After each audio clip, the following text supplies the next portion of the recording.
ભગવાન બ્રહ્માજીથી માંડીને આખી આ ગુરુ પરંપરા ચાલી. આ ગુરુ પરંપરામાં જે કંઈક આપણા ગુરુઓ છે, આ બધા ગુરુઓને આપણે પ્રણામ કરીએ છીએ, નમસ્કાર કરીએ છીએ. આ પ્રણામનો મંત્ર છે. ગુરુ પરંપરાને પ્રણામ છે. તો બ્રહ્માદિભ્ય અર્થાત સૌથી આદિમાં ભગવાન બ્રહ્માજીથી માંડીને. હવે આ બ્રહ્માજી કોણ?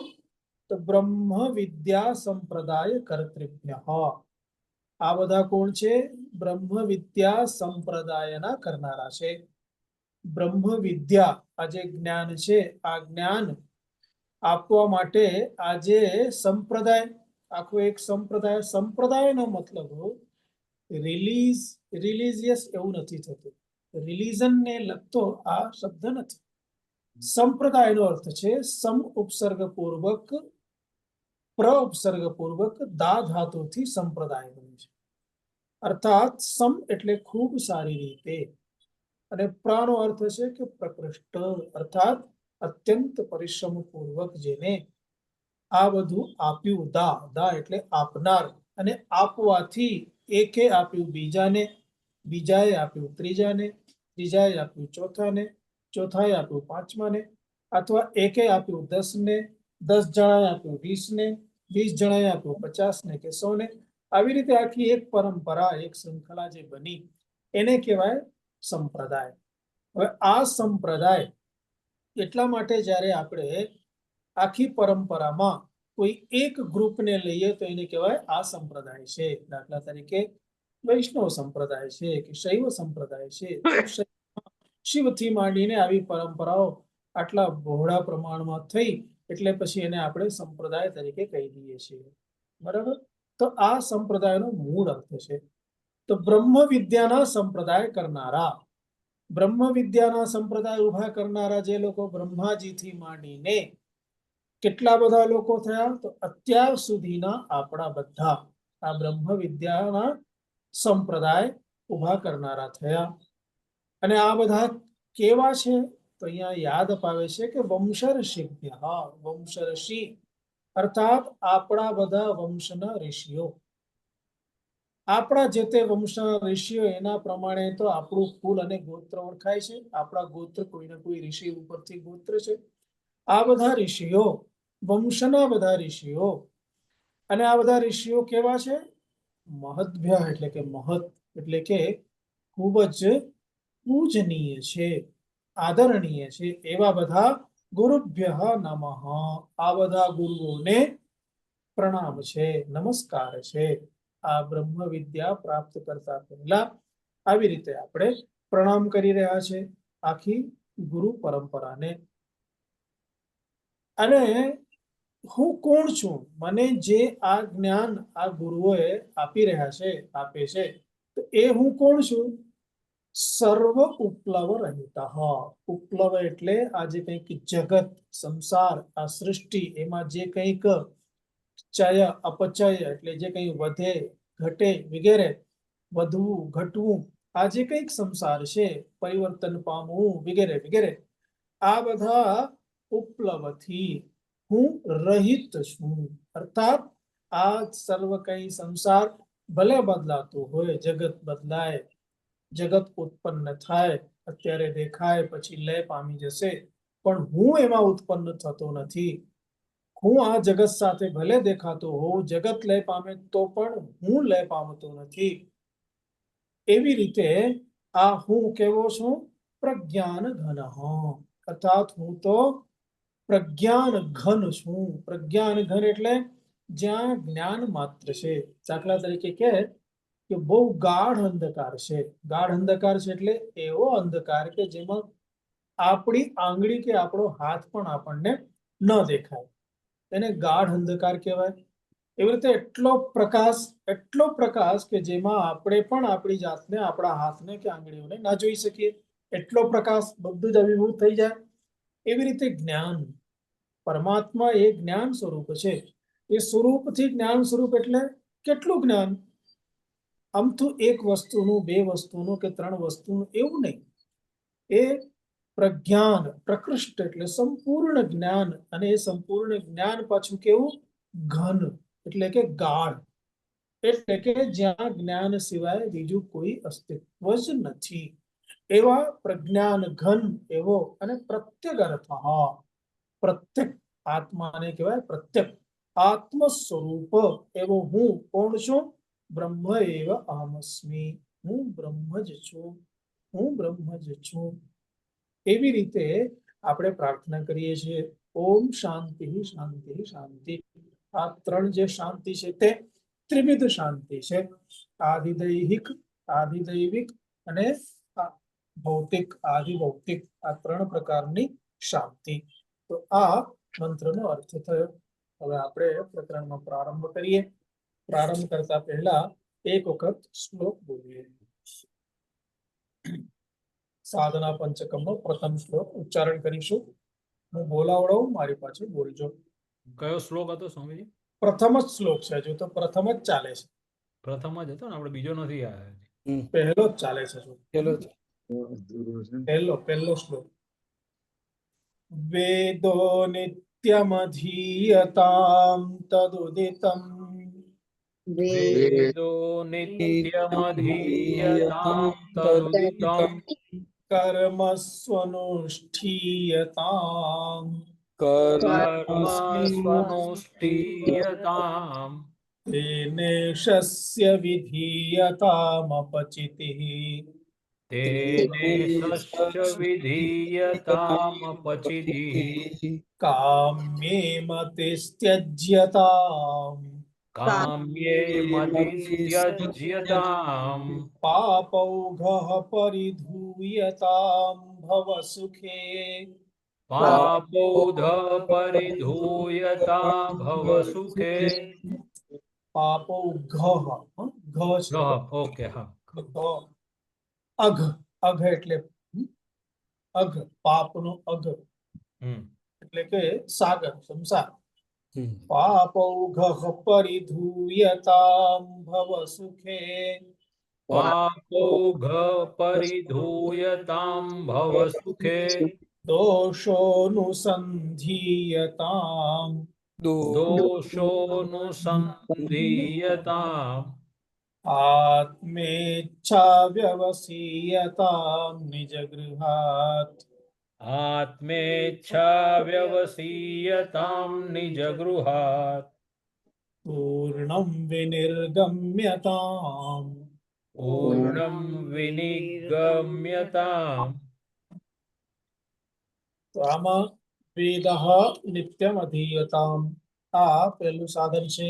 જેમાં આપણે જોયું કે આપણે આપણા વેદોનો સ્વાધ્યાય કરવો જોઈએ, અને વેદોને જાણ્યા પછી આપણે વેદ અનુકૂળ આપણો વ્યવહાર હોવો જોઈએ. અર્થાત વેદની જે સભ્યતા છે એ સભ્યતા પ્રમાણે આપણે વર્તવું જોઈએ. તત ઉદિતમ કર્મ સુઅનુષ્ઠીયતામ, સારી રીતે વેદ વિહિત, વેદોક્ત જે કર્મો છે, વેદ પ્રમાણેના જે કર્મો છે એ કર્મો આપણે કરવા જોઈએ. અને આ બધા કર્મો જો કરીએ તો અહીં સુધી તો બધા કર્મો થયા.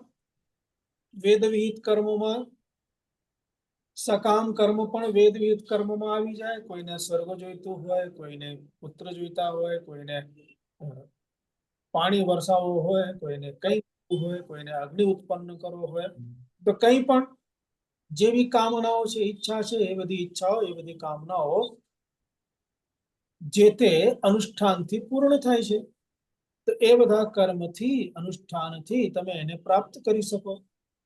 પરંતુ કર્મ હવે એવી રીતે કરો, આ બધા જે કર્મો છે એ કર્મોમાં હવે વિવેક કરો.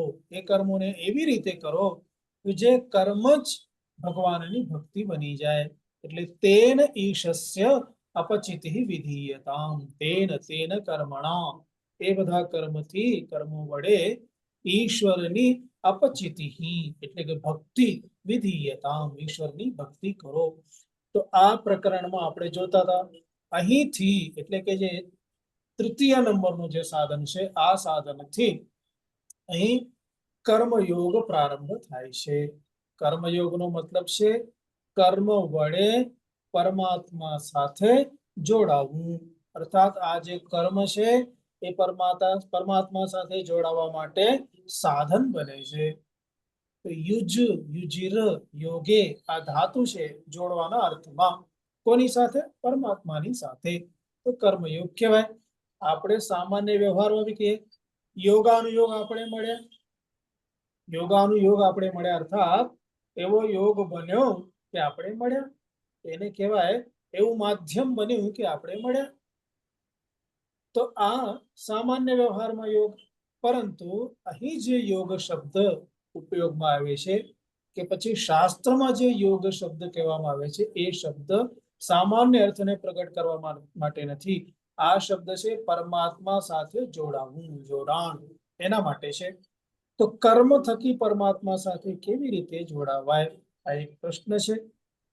પછી કર્મ જે છે એ કર્મ આ ખરેખર છે શું અને શું કરે છે, અને આ કર્મ કઈ કઈ પરિસ્થિતિઓને ઊભી કરી શકે છે? કર્મો શું શું કરી શકે છે? કર્મમાં તાકાત શું છે? આ બધું પણ એક વખત જો સમજીએ તો આપણે આ કર્મથી ક્યાં બચવું, શું કરવું એ આપણને ખ્યાલ આવે.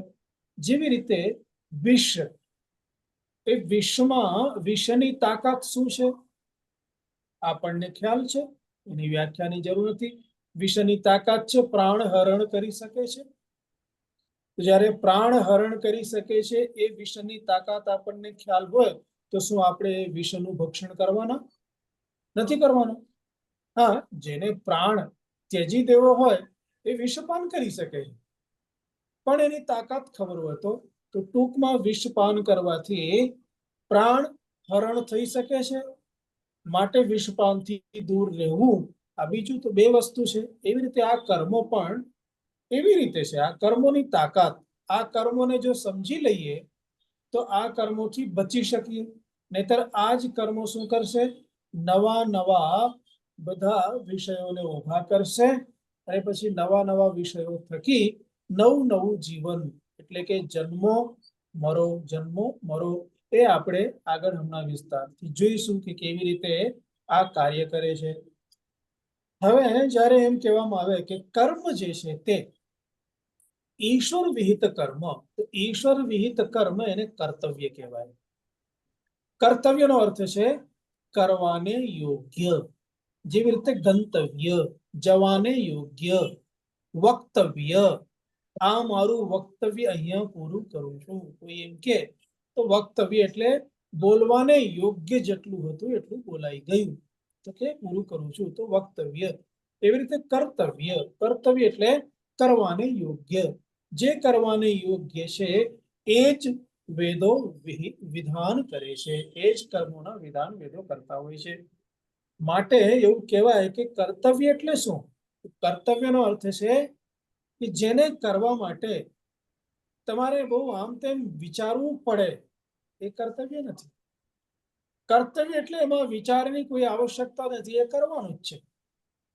પછી એનાથી તમને નુકસાન થાય એવું લાગતું હોય તો ભલે નુકસાન થાય, અને લાભ થાય તો સારી વાત છે, કઈ વાંધો નહીં. એમાં હાનિ લાભનો વિચાર ન થાય, એને કહેવાય કર્તવ્ય. કર્તવ્ય એટલે જે કર્મને કરવા માટે આપણે પૂર્ણ વિવેકથી વિચારીને કરતા હોઈએ છીએ. અથવા બીજા અર્થમાં કહીએ તો જે કર્મને ન કરવા માટે આપણી સ્વતંત્રતા નથી, એટલે કે એ કર્મ આપણે કરવાના જે છે એને કહેવાય કર્તવ્ય. તો એવી રીતે કર્તવ્ય માનીને કર્મમાં લાગવું જોઈએ. કર્તવ્ય માનીને જ્યારે કર્મમાં લાગીએ તો આ જે કર્મ છે એ કર્મ આપણને ઈશ્વર સાથે જોડે જ. કેવી રીતે જોડે? તો બે માધ્યમથી જોડે. એક, આપણું હૃદય શુદ્ધ બનાવીને, આપણું મનને શુદ્ધ બનાવીને, આપણા મનને શુદ્ધ બનાવીને. અને મન અને હૃદય આ એક જ વસ્તુ છે, હૃદયનો જ એક પાર્ટ છે મન. અંતઃકરણ જેને કહેવાય એની જ એક વૃત્તિ છે મન, એની જ એક વૃત્તિ છે બુદ્ધિ એની જે એક વૃત્તિ છે, અહંકાર અને એની જે એક વૃત્તિ છે ચિત્ત. તો અંતઃકરણ તત્વબોધ જ્યારે ભણશું ત્યારે એમાં બહુ વિસ્તારથી આવશે. તો અંતઃકરણના જ આ 4 પાર્ટ્સ છે, 4 ભાગ છે. તો મન અને બુદ્ધિ શુદ્ધ બને. જો મન શુદ્ધ બને તો બુદ્ધિ શુદ્ધ બને. તો શું થાય? તો વિચાર શુદ્ધતા આવે અને કર્મ શુદ્ધતા આવે. જો વિચાર શુદ્ધતા આવે, કર્મ શુદ્ધતા આવે, તો એવો વિચાર શુદ્ધ, કર્મ શુદ્ધ માણસ ભગવાનને વાલો થવાનો જ છે અને ભગવાન એની ચિંતા કરવાના જ છે અને ભગવાન એને દર્શન આપશે જ. એ ભગવાન પોતે જ એને પોતાની પાસે ખેંચી લેશે. તો માટે આ આવશ્યક છે. હવે આ પણ સમજવું જોઈએ કે ખરેખર આ જે સૃષ્ટિ છે, જે સૃષ્ટિમાં આપણે કર્મ કરીએ છીએ, હવે આમાં આપણે સ્વતંત્ર છીએ ખરા? આપણે બિલકુલ સ્વતંત્ર નથી. ભગવદ્ ગીતામાં વારંવાર ભગવાન શ્રી કૃષ્ણ કહે છે, યંત્રારૂઢાની માયા, એમ કરીને આ બધા જેવી રીતે મારી જ માયાથી, જેવી રીતે કોઈ યંત્ર કેવી રીતે એને તમે ચાવી ભરો તો પછી એ ફર્યા જ કરે, એવી રીતે મારી માયાથી આ બધું જગત અને આ બધા જીવો બધા વ્યવહાર કરે છે. તેમાં સ્વતંત્રતા ક્યાં છે? જોવા જાવ તો ક્યાંય સ્વતંત્રતા નથી. જો સ્વતંત્રતા નથી તો પછી કર્મો એવા શું કામ કરવા કે જે વધુ ને વધુ પરતંત્ર બનાવે? તો કર્મ જ એક માધ્યમ બની શકે છે કે આપણે આમાંથી ધીરે ધીરે ધીરે ધીરે બહાર નીકળી શકીએ, રસ્તો બતાવે. બીજી વસ્તુ કે પરમાત્માને સમજો તો આપણને ખ્યાલ આવે કે સ્વતંત્રતા અને પરતંત્રતા શું છે, શેમાં સ્વતંત્રતા છે અને શેમાં સ્વતંત્રતા નથી, એ વસ્તુ ખ્યાલ આવે. તમે જુઓ તો 18મા અધ્યાયમાં ભગવાન સ્પષ્ટપણે જણાવે છે, યત પ્રવૃત્તિર્ભૂતાનામ, એટલે કે જે આ બધા પ્રાણીઓની બધી પ્રવૃત્તિ જેમાંથી, યતઃ યસ્માત, જેમાંથી છે. એ જેમાંથી છે એટલે પરમાત્મામાંથી છે. આખું જગત ક્યાંથી આવ્યું? પરમાત્મામાંથી આવ્યું. આખું જગત કેવી રીતે બન્યું? પરમાત્માએ બનાવ્યું. આખું જગત છેવટે ક્યાં જતું રહે છે? તો પરમાત્મામાં જતું રહે છે. એને કહેવાય જગતની ઉત્પત્તિ, જગતની સ્થિતિ અને જગતનું લય. આ ત્રણેયનું કારણ પરમાત્મા છે. તો પરમાત્મામાંથી જ આવે છે. હવે આ જે જીવ કે દેહ કે આ બધું જગત જે કંઈક દેખાય છે એ આ બધું જ, અને એટલું જ નહીં, આ જે કંઈ કર્મ છે, પ્રવૃત્તિ છે, જે વ્યવહાર છે, એ પણ ક્યાંથી આવ્યું? એ પણ પરમાત્મામાંથી જ આવ્યું છે. તો ભૂતાનામ પ્રવૃત્તિ યતઃ, જેમાંથી બધા પ્રાણીઓની પ્રવૃત્તિ છે તે, તેન યેન સર્વમિદં તતમ, અર્થાત યેન પરમાત્મના, જે પરમાત્મા વડે આ બધું તતમ, તતમ એટલે વ્યાપ્તમ, આ બધું જે વ્યાપ્ત છે. તમે જુઓ તો આપણે કહીએ કણકણમાં પરમાત્મા છે, દરેકમાં પરમાત્મા છે, પરમાત્મા જ છે, પરમાત્મા સિવાય બીજું કાંઈ નથી. તો એ યેન ઇદમ સર્વમ તતમ, બરાબર, જેનાથી આ બધું વ્યાપ્ત છે. હવે એ પરમાત્માને આપણે જો ખુશ કરવા હોય તો એ પરમાત્માએ જે કર્મો આપણને આપ્યા છે એ કર્મો એને કર્તવ્ય માનીને જો કરીએ તો પરમાત્મા ખુશ થવાના જ. માટે સ્વકર્મણા તમભ્યર્ચ્ય, એ પરમાત્માને પોતાના કર્મથી અર્ચ્ય, તમ અર્ચ્ય, અર્ચ્ય એટલે એની અર્ચના કરીને, એની ભક્તિ કરીને, સિદ્ધિમ વિંદતિ માનવ, મનુષ્ય છે એ સિદ્ધિને પ્રાપ્ત કરે છે. આવું ભગવાન સ્પષ્ટપણે કહે છે. માટે આ જે કર્મ છે એ કર્મ જ્યારે પરમાત્માએ આવી રીતે નક્કી કર્યું છે, અને એટલે જ તમે જુઓ તો પરમાત્મા પ્રારંભમાં જ શું કહે છે? નહીં કશ્ચિત ક્ષણમપી જાતુ તિષ્ઠત્ય કર્મકૃત. એક પણ ક્ષણ એવું નથી કે જ્યારે કોઈ માણસ કર્મ કર્યા વગર રહી શકતું હોય. તમે કહેશો અમે તો બેઠા છીએ, તમે બોલો છો, અમે ક્યાં બોલીએ છીએ? તો હું એમ કહીશ તમે સાંભળો છો કે નહીં? તો સાંભળવું એ પણ કર્મ છે. કોઈ એમ કહે કે તમે તો આટલું બધું બોલી ગયા પણ મેં તો કઈ સાંભળ્યું જ નથી સાંભળ્યું. તો તમે સાંભળ્યું નથી એવો તમને ખ્યાલ આવે છે ને? એ જે ખ્યાલ આવે છે એ વખતે તમે શું કરતા હતા? નહોતા સાંભળતા, પણ બીજું કંઈક કરતા હતા. એટલે મનમાં કંઈ ને કંઈ વિચાર ચાલતો હતો. માટે બુદ્ધિમાં મનમાં કંઈ ને કંઈ હંમેશા ચાલતું જ હોય. હવે એ મુખથી, કાનથી, નાકથી, દેહથી, કર્મેન્દ્રિય કે જ્ઞાનેન્દ્રિયથી બહાર આવે કે ના આવે, અંદર કે અંદર, બહાર કે બહાર, ગમે ત્યાં થતું જ હોય છે. માટે નહીં કશ્ચિત ક્ષણમપી જાતો તે સત્ય કર્મ કૃત. આવું છે ત્યારે એના કરતા કર્મને જાગરૂકતાથી કરો. એક ક્ષણ પણ જ્યારે આવી રીતે નથી તો પછી એક ક્ષણ પણ શું કામ આપણે બગાડીએ? જાગરૂકતાથી કર્મ કરીએ.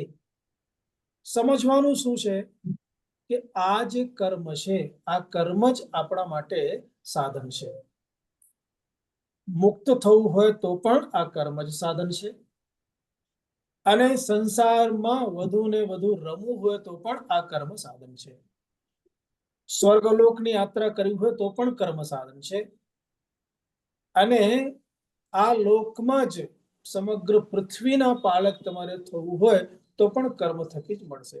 તો કર્મ જ એના માટે સાધન છે. તાત્પર્ય શું છે કે આ કર્મ જ બંધન આપનાર છે. કર્મ એ જ બંધન કરતા છે. આ એક વાક્ય. અને બીજું, કર્મ એ જ મુક્તિ માટે પણ સાધન છે. જેવી રીતે કોઈ માણસ, એને તમે ઝાડમાં બાંધી દો, બરાબર, મોટું દોરડું લઈ અને બરોબર એને લેફ્ટ ટુ રાઈટ વીંટીએ, બાંધી દઈએ ઝાડમાં. હવે એ વ્યક્તિને તમારે એ જે બાંધવું એ કર્મ છે. હવે એ વ્યક્તિને તમારે મુક્ત કરવા હોય તો શું કરવું પડશે? ફરી એ જ દોરીને રાઈટ ટુ લેફ્ટ ફરવું પડશે. શરૂઆતમાં લેફ્ટ ટુ રાઈટ ફરતા હતા બાંધવા માટે, હવે મુક્ત કરવા માટે શું કરવું પડશે? રાઈટ ટુ લેફ્ટ ફરવું પડશે. એ રસ્સી ખુલશે. એટલે બાંધવા માટે જ્યારે કર્મ છે તો મુક્ત થવા માટે પણ કર્મ જ છે. એટલા માટે કહેવામાં આવે કે કર્મ કરો. કેવા કેવા કર્મ કરવાના? યજ્ઞેન દાનેન તપસા અનાશકેન. આ વેદ મંત્ર છે, ઉપનિષદ મંત્ર છે. યજ્ઞથી, દાનથી, તપ વડે પુણ્ય કર્મ ઉત્પન્ન કરીને અનાશકેન, આવા બધાથી હૃદય શુદ્ધ બને, અને હૃદય શુદ્ધ બને તો પરમાત્માનું દર્શન એ હૃદયમાં થાય. પાણી જો ટોળું હોય તો આપણું પોતાનું પણ મોઢું ના દેખાય. એટલા માટે આપણે પોતે પણ પોતાની જાતને નથી જોઈ શકતા. એને જ તો કહેવાય અજ્ઞાન. અને આપણે પોતે પોતાની જાતને જોવા હોય તો આપણે પહેલા અંદર જે બધું આ મેલું છે એને સ્વચ્છ કરવું પડે. એ કહેવાય અંતઃકરણની શુદ્ધિ. તો કર્મ થકી જ એ બધું સંભવ છે. અહીંયા કર્મ એ જ બંધન માટે સાધન છે, અર્થાત બંધન કરતા છે. કેવી રીતે બંધન કરતા છે એને થોડું સમજવું પડે. તો તમે જુઓ કે સૌથી પહેલા આપણા મનમાં પેલું એક કીડો સળવળાટ કરે. શું કે આવું કંઈક હોય તો સારું, આવું કંઈક હોય તો સારું. અથવા તો આજકાલ માટે બહુ સરળ દ્રષ્ટાંત છે. એક વિજ્ઞાપન તમે જુઓ, અને બહેનો તો ખાસ, એમાં બી ખાસ કરીને પેલું બાય વન અને ગેટ ટુ એવું કંઈક સાંભળે ને તરત દોડી જાય. અથવા તો મેળો ભરાણો છે ને આમાં ઘણી બધી વસ્તુઓ છે, સારી વસ્તુઓ છે, તો લોકો સારી સારી વસ્તુ ઉપાડી જાય એના કરતા છેલ્લે નહીં, અત્યારે જ પહેલા સૌથી પહેલા જઈને આપણે ચાટી લઈએ. દોડી જાય છે કે નહીં? કેમ? ક્યાંક વાંચ્યું, સાંભળ્યું, કોઈકે કીધું. એટલે એને કહેવાય મગજની અંદર કીડો છે ને સળવળાટ કરે છે. એને આપણી સંસ્કૃતની ભાષામાં કહેવાય મનમાં એક સંકલ્પ ઉભો થયો. મનમાં સંકલ્પ એટલે સંકલ્પ વિકલ્પ, એ મનનું કાર્ય છે, મનની વૃત્તિ છે. મન શું કરે? સંકલ્પ વિકલ્પ કરે. આવું કે આવું, આવું કે આવું, આ આવું, આવું હોય તો, આવું હોય તો, વગેરે વગેરે. આ મનનું કાર્ય. ને મનમાં એક સંકલ્પ ઉભો થાય અને પછી છેવટે શું થાય? આપણે કરવું છે હવે. એટલે કરવું છે જ્યારે થાય ત્યારે એને કહેવાય ઈચ્છા. હવે સંકલ્પની સિદ્ધિ માટે ઈચ્છા ઉત્પન્ન થઈ, અને ઈચ્છા ઉત્પન્ન થઈ તો પછી હવે જે કઈ સાધનો ભેગા કરવા હોય ભેગા કરવા, ક્યાંક જવું હોય તો કાર બુક કરવી, બહુ લાંબુ જવું છે એટલે આપણે એકલા ડ્રાઇવિંગ ના કરીએ તો ડ્રાઈવર લઈ લો, નિરાંતે જઈશું. આ બધું જ પછી આપણે ત્યાંથી શરૂ થાય. ક્યારે? જ્યારે ઈચ્છા થઈ કે હવે ત્યાં જવું છે, મનેરી જવું છે, તો ટિકિટ બુક કરવી, આગળનું અરેન્જ કરવું, સ્વામીજીને ફોન કરવો, બધું શરૂ થયું. ઈચ્છા ઊભી થઈ એટલે પછી આગળ બધા કર્મો, એના માટેનું આખું પ્લેટફોર્મ અને બધા જ સાધનો ત્યાં થયા, અને સાધનો થયા અને પછી કર્મ પ્રારંભ થયો. તો તમે 3 વસ્તુ જોયું. એક, સંકલ્પ મનમાં આવવો, પછી સંકલ્પ પાકું થયું એટલે એને કહેવાય સંકલ્પ ઈચ્છા રૂપે પરિવર્તિત થયો, અને પછી એ ઈચ્છા બધા સાધનોને એકઠી કરીને કર્મ માટે પ્રવૃત્ત થાય છે, એને કહેવાય કર્મ. સંકલ્પ, ઈચ્છા, પછી કર્મ. આ હવે સાંકળ છે, એક પછી એક પછી એક સાંકળ જોડાતી જાય છે. હવે કર્મ કરશું તો કર્મ, જે બી કર્મ હશે એ કર્મનું ફળ મળશે મળશે ને મળશે જ. ફળ વગરનું કોઈ કર્મ છે નહીં, નિષ્ફળ કોઈ જ કર્મ નથી. જેવું કર્મ હશે એવું ફળ મળવાનું જ છે, અને ફળ મળશે. હવે ફળ મળશે તો શું આ ફળને જોઈ રાખવા માટે કે બતાવી રાખવા માટે આટલી મહેનત કરી છે? એનો ભોગ થશે કે નહીં? કાર, બરાબર, પ્રયત્નપૂર્વક કાર, સંકલ્પ થયો કે કાર જોઈએ, ચાલશે, ના ના હવે લઈ લઈએ. સંકલ્પ પછી ઈચ્છામાં આવ્યા અને કાર લીધી. લેવા માટે સાધનો, પૈસા પૈસા જે કઈ છે બધા ભેગા થયા અને પછી ગાડી લઈ લીધી. અને ગાડી લીધી પછી શું કરવાનું? ગાડીમાં બેસવાનું કે એમને મૂકી રાખવાનું? બેસીશું, યુઝ કરશું. એ યુઝ કરવાનું જે કામ છે એને કહેવાય ભોગ, એને જ કહેવાય ભોગ. હવે ગાડીનું સુખ ભોગવવાનું છે તો એ કહેવાય કર્મ. ફળ મળ્યું, બરાબર. કર્મ કર્યા તો કર્મનું ફળ, વાહન આવી ગયું, અથવા મકાન બની ગયું, અથવા જે કંઈ છે XYZ આપણે સમજી શકીએ કે કર્મ એનું ફળ મળવાનું છે. તો સાંકળ ક્યાં સુધી પહોંચી? પેલા સંકલ્પ થયો, સંકલ્પ ઈચ્છા રૂપે પરિણમે, અને પછી કર્મ થાય અને કર્મનું ફળ મળે. અને ફળ મળે તો પછી ભોગવ્યા વગર રહેવાના છીએ? નહીં. તો ફળનો ભોગ થાય, ફલોપભોગ એને કહેવાય. ફળનો ઉપભોગ થયો. ફળનો ઉપભોગ થયો તો પછી ફળ મીઠું લાગ્યું, ગમ્યું, અથવા ક્યારેક નહીં ગમ્યું, એવું બને કે ના બને?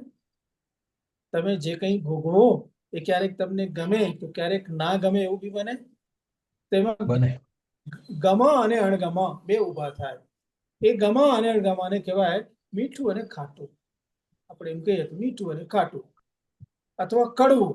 તો જેટલું મીઠું મીઠું છે એટલું ગપ ગપ. મારા મહાત્માઓ કહે મીઠા મીઠા ગપ ગપ, અને કડવા કડવા થૂ થૂ. પછી માણસ એનાથી ભાગે, નહીં જોઈએ. તો મીઠું અને કડવું કે ખારું જેવી છે, એને આપણી ભાષામાં કહેવાય રાગ અને દ્વેષ ઉત્પન્ન થાય. શું ઉત્પન્ન થાય? રાગ, દ્વેષ. જે ગમ્યું એમાં રાગ ઉત્પન્ન થાય એટલે એને કહેવાય રાગનો સંસ્કાર થયો. હવે રાગ અને દ્વેષને આપણે અલગ અલગ ઉલ્લેખ ના કરવો હોય તો એક શબ્દથી કહીએ, ભોગ કર્યા પછી એમાં એક સંસ્કાર બને કે આ ગમ્યું. દાખલા તરીકે હું જ્યારે સંસ્કૃત ભારતીનું કામ કરતો ને ત્યારે શ્રીલેખા ભવનમાં આપણું કાર્યાલય હતું. શૈલેષભાઈ ત્યાં આવતા હતા, ખ્યાલ છે. એટલે શ્રીલેખા ભવનથી જ્યારે સાંજે મોટરસાયકલ ઉપર નીકળું, મારું રહેઠાણ હતું કાંકરિયા હેડગેવાર ભવનમાં, ત્યાં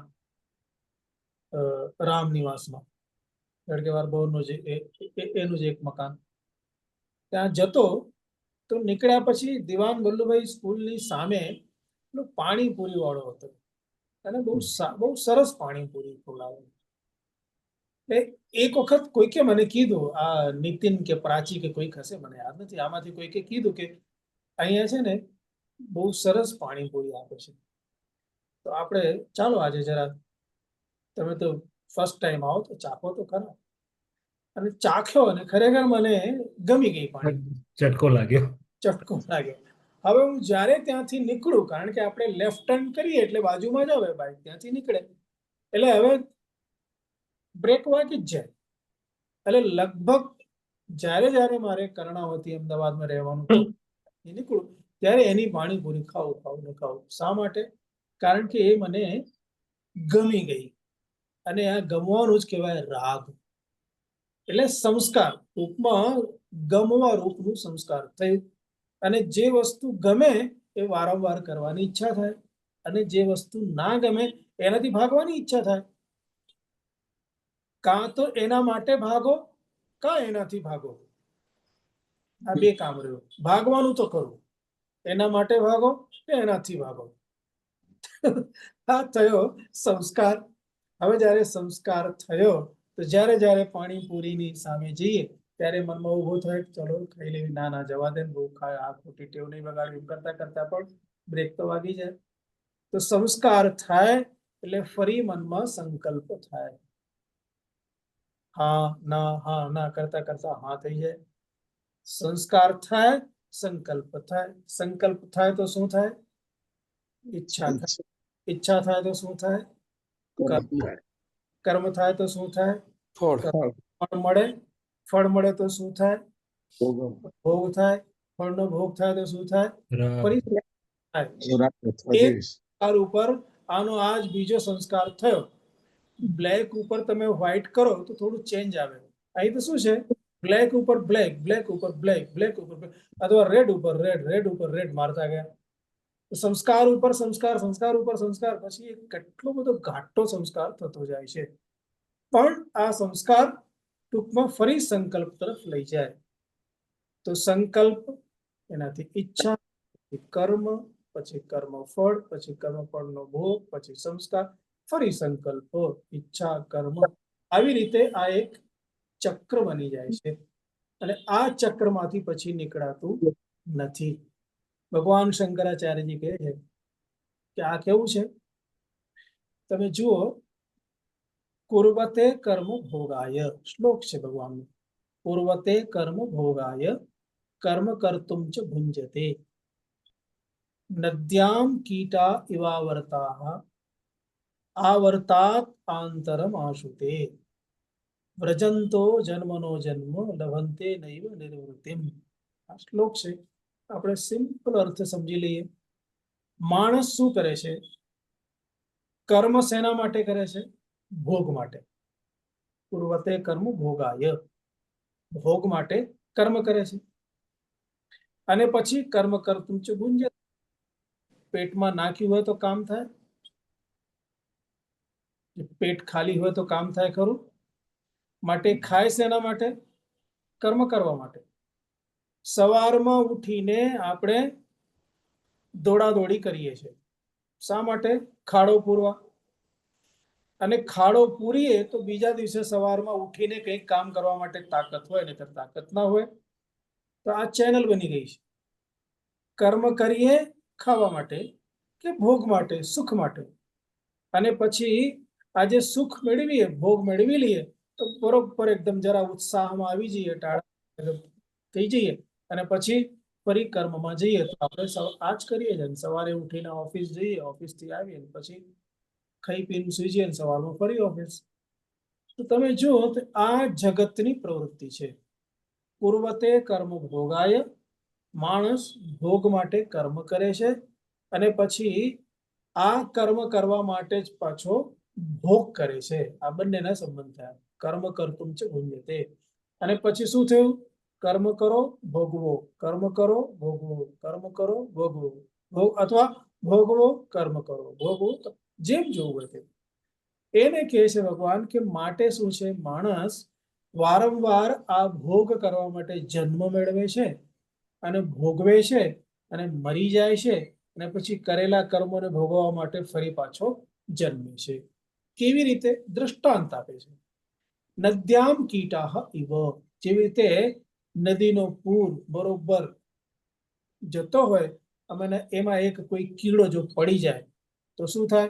પાણી જેવી રીતે ચાલે એવી રીતે કીડો પેલા અંદર જાય, બહાર નીકળે, પછી અંદર જાય, બહાર નીકળે, અંદર જાય, પાણી જેમ જેમ ચાલી રહ્યું છે એવી રીતે એની સ્થિતિ થાય. તો નદીમાં જેવી રીતે કોઈક જીવડો આવર્તાંતરમ, એક આવર્ત, આવર્ત કહેવાય એક મોજું, એને આવર્ત કહેવાય. અને એક મોજામાંથી બીજા મોજામાં, બીજા મોજામાંથી ત્રીજામાં, ત્રીજામાંથી ચોથામાં, ચોથામાંથી પાંચમામાં, એને કહેવાય આવર્તાંતરમ. અર્થાત એક મોજામાંથી બીજા મોજામાં એ પડતો જ હોય છે. આશુ તરત એક મોજામાંથી હજુ બહાર નીકળ્યો ત્યાં પાછું ડૂબી ગયો. તરત જ એક જીવન માણ પસાર કર્યું ત્યાં ફરી જન્મ. એને કહેવાય વ્રજંતઃ જન્મનઃ જન્મ. માટે એક જન્મ પછી બીજા જન્મ, બીજામાંથી ત્રીજામાં, આવી રીતે એનો ચક્ર ચાલ્યા કરે છે. અને લવંતે નૈવ નિવૃત્તિમ, આમાંથી એ બહાર નિવૃત્તિ, નિવૃત્તિ એટલે નીકળવું, એને કોઈ રસ્તો મળતો નથી. એટલા માટે આપણે યાદ હોય તો એક વખત આપણે વાત કરી હતી કે એક અંધ માણસ કોઈ એક નગરમાં ઘૂસ્યો, અને પછી એટલું મોટું નગર, વિશાળ નગર, કે ગલીઓ ગલીઓ ગલીઓ ગલીઓ ઊંધી વળ્યો, પણ એને નીકળવાનું ક્યાંય માર્ગ જ ના મળે.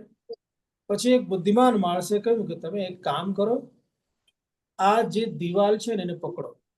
એટલે આખા નગરની બહાર ફરતે જે દિવાલ હતી, જેમ કિલ્લો હોય, કિલ્લામાં ફરતે દિવાલ હોય, વચ્ચે નગર હોય, તો ફરતે જે દીવાર હતી એ દીવાર ઉપર એને હાથ મૂકી દીધો કે આ દિવાલને બરોબર તમે અડીને જ ચાલતા જાઓ, અને પછી એક દરવાજો આવશે. યાદ રાખજો, એક જ દરવાજો છે, બીજો દરવાજો છે નહીં. એક દરવાજો આવશે અને એમાંથી તમે બહાર નીકળી જશો. એમ કરીને બરોબર ફર્યા કર્યો, કારણ કે નગર એટલું મોટું, દિવાલ કેટલી મોટી, ફરતા ફરતા ફરતા ફરતા ફરતા ફરતા અને બરોબર દિવાલ ઉપર હાથ આવ્યું નહીં, એને છીક ખાધી. આ છી કરીને હાથ છૂટી ગયો, ત્યાં તો દરવાજો પસાર થઈ ગયો. ફરી દિવાલ ઉપર પકડીને ફરતા થયા. એટલે એમ ફરતા ફરતા ફરતા ફરતા છીકો ખાધે રાખ્યો. આપણે છીકો જ ખાઈએ છીએ. આ દ્રષ્ટાંત સાચું હોય કે ખોટું હોય એના માટે નથી. આ દ્રષ્ટાંતથી શું જોવાનું છે કે દરેક માણસની આ સ્થિતિ છે. આ જે સંસાર રૂપી કિલ્લો છે, આ કિલ્લામાંથી એક જ દરવાજો છે, એમાંથી મુક્ત થવું અને મોક્ષ એ જ દરવાજો છે. પણ એ દરવાજો એક જ છે, અને પરિણામે એક જ દરવાજો એટલે 84 લાખ યોની છે, એમાં એકમાત્ર માણસ તરીકે જે જન્મ મળે ને આ દરવાજો છે. મનુષ્ય તરીકે જન્મ મળવું આ દરવાજો છે. હવે 84 લાખ યોનીમાં ફર્યા કરો, એમાં જ્યારે મનુષ્ય તરીકેનું જન્મ મળે ત્યારે આપણે શું કરીએ છીએ?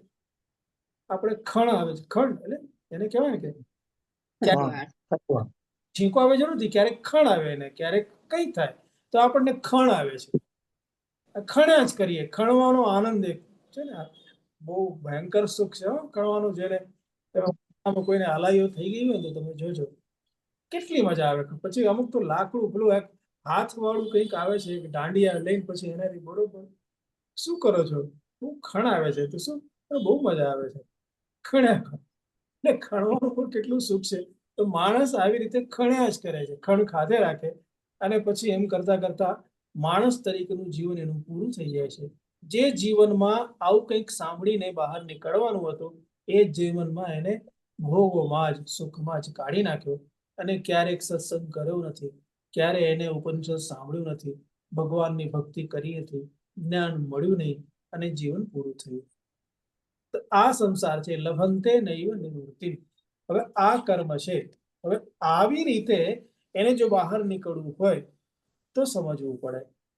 હવે આ કર્મની પ્રવૃત્તિ, જે વિષની પ્રવૃત્તિ છે, એ પ્રાણ હરણ કરે છે, તે કર્મની પ્રવૃત્તિ છે, સંસારમાં રાખે છે. પરંતુ આપણે જાણીએ છીએ કે વિષને દૂર કરવા માટે વિષ લેવામાં આવે છે. જેવી રીતે લોઢું કે લોખંડને કાપે, લોખંડને કાપવા માટે લોખંડ જોઈએ છે, વિષને કાપવા માટે વિષ જોઈએ છે. એવી રીતે કર્મ કર્મરૂપ બંધન જે છે, કર્મથી મળનાર જે બંધન છે, એ બંધનને કાપવા માટે જેવી રીતે કર્મથી બંધનો થતા હોય એવી રીતે બંધન મુક્તિ માટે પણ કર્મ જોઈએ. પરંતુ એ કર્મો કેવી રીતે હોવા જોઈએ? એ કર્મો ઈશ્વર સાથે જોડાણ આપે એવા કર્મો હોવા જોઈએ. આનું નામ છે કર્મયોગ. તો આપણે કર્મયોગની દિશામાં આવી રીતે પ્રવેશ કર્યા છીએ. હવે જ્યારે કર્મ કરતા હોઈએ ત્યારે મારે સમયનો પણ ખ્યાલ રાખવો જોઈએ. હવે જ્યારે કર્મ કરતા હોઈએ ત્યારે કર્મની 4 અવસ્થાઓ છે, વિચારણીય છે. બરાબર? એને કહેવાય કર્મ સંદર્ભેની અવસ્થાઓ. કર્મ સંદર્ભેની 4 અવસ્થા હોય. એક, કર્મ કરતા પહેલાની અવસ્થા. બીજું, કર્મ કરતી વખતે અવસ્થા. અને ત્રીજું, કર્મ ફળનું મળે ત્યારે એ અવસ્થા. અને ચોથું, કર્મનું ફળનો જ્યારે ભોગ કરવાનો હોય ત્યારે આ અવસ્થા. આ 4 અવસ્થા એને કહેવાય કર્મની સાંદર્ભિક અવસ્થાઓ. આ કર્મની આવી 4 સાંદર્ભિક અવસ્થાઓ છે. તો સૌથી પહેલી અવસ્થા છે કર્મની સાંદર્ભિક અવસ્થાઓમાં સૌથી પહેલી અવસ્થા છે જે કંઈ કર્મ કરવામાં આવે એની પૂર્વાવસ્થા. અર્થાત એની પૂર્વમાં શું હોવું જોઈએ? કર્તવ્ય બુદ્ધિ હોવી જોઈએ. કર્મ કરવાનું જ્યારે હોય ત્યારે એ કર્મ કરતી વખતે એની પૂર્વની અવસ્થા એ કર્તવ્ય બુદ્ધિ હોય છે કે આ કર્તવ્ય છે, કરણીય છે, કરવાને યોગ્ય છે, એવી રીતે પાકું થવું જોઈએ. આવી રીતે જ્યારે વિચાર કરશું કે આ ખરેખર આવશ્યક છે, આ કર્તવ્ય છે, કરવાને યોગ્ય છે, પરિવારનું, સમાજનું, બધાનું હિત છે, મારું હિત છે, કે પછી આનું બીજું પરિણામ આવવાનું છે. ગઈકાલે જ્યારે ઉત્તરકાશીથી નીકળ્યો ને, મનેરીથી ઉત્તરકાશી જવા માટે, ત્યાં રસ્તો બંધ છે, કાદવવાળો એક સ્પોટ છે, દલદલ થઈ જાય છે બહુ એકદમ. 3 દિવસથી ટ્રાય કરતો હતો નીકળવાનો, પણ રસ્તો બંધ હોય. 3-4 કલાક રહીને પછી પાછો આવતો. કાલે લગભગ 1.5 કલાક માટે રસ્તો ખુલ્યો એટલે એ લોકો પથ્થરો નાખ્યા કરે, પણ પથ્થરો એ ડૂબી જાય એમાં, પછી ટાયર બધા સ્લીપ થાય. 10-15 ખટારા એને ડમ્પર લાવીને નાખ્યા હશે, ત્યારે એમાંથી માંડ કરીને ગાડી નીકળી. એમાં હું જ્યારે ઊભો હતો ત્યારે એક ગાડી મારી પાછળ, એક ટેમ્પો ઊભો હતો. એ ટેમ્પાની પાછળ લખ્યું હતું, એમાં શું લખ્યું હતું? દીકરાને, પુત્રને તમે બાઇક ના આપો, પુત્રને તમે બાઇક ના આપો, પુત્રને તમે પુસ્તક આપો, જ્ઞાન આપો. અને એવી રીતે દીકરીને તમે મોબાઈલ ના આપો, દીકરીને તમે ભણાવો, શિક્ષિત કરો. એ શું દર્શાવે છે? કારણ કે પહાડમાં મોટા ભાગે આ બાળકો બાઇક ઉપર એક્સિડન્ટ કરતા હોય છે. કેટલાકના હાથ પગ ભાગ્યા, કેટલાક તો જતા રહ્યા. એટલે એને કદાચ એના મનમાં આવ્યું હશે અને લખ્યું હશે. એને કહેવાય શું આપવું જોઈએ, શું નહીં આપવું જોઈએ, એવી રીતે શું કરવું જોઈએ, શું ના કરવું જોઈએ. હવે કરવું જોઈએ તો શા માટે કરવું જોઈએ, આનો વિચાર કરીએ તેને કહેવાય કર્મ કરતા પહેલા કર્તવ્ય બુદ્ધિ. કર્મમાં કર્તવ્ય બુદ્ધિ એ બનવી જોઈએ. અને કર્તવ્ય બુદ્ધિ બને એનો અર્થ છે કે આ કર્મ કરણીય છે, કરો. અને જ્યારે એમ લાગે કે નહીં, જવા દો, તો જવા દેવું. તો આવી રીતે કર્મ જે છે, ફાલતુ નકામા કર્મો તો ઓછા થઈ જશે. જેટલા આવશ્યક અનિવાર્ય કર્મો છે એ કર્મો રહેશે. તો ઘણો બધો સમય આપણો જે છે એ જતો રહેશે, નકામો એક બાજુ નીકળી જશે. એ સમયનો આપણે સદુપયોગ કરી શકીએ, બીજું કરી શકીશું. તો આટલી વાત કરીને અહીંયા આપણે બાકીની જે 3 અવસ્થાઓ છે એનો વિચાર આપણે ફરી કરીશું. ઓમ પૂર્ણમદઃ પૂર્ણમિદં પૂર્ણાત પૂર્ણમુદચ્યતે પૂર્ણમાદાય પૂર્ણમેવાવશિષ્યતે ઓમ શાંતિ પૂર્ણમેવાવશિષ્યતે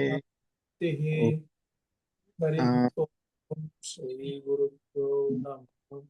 હરિ ઓમ. હરિ ઓમ.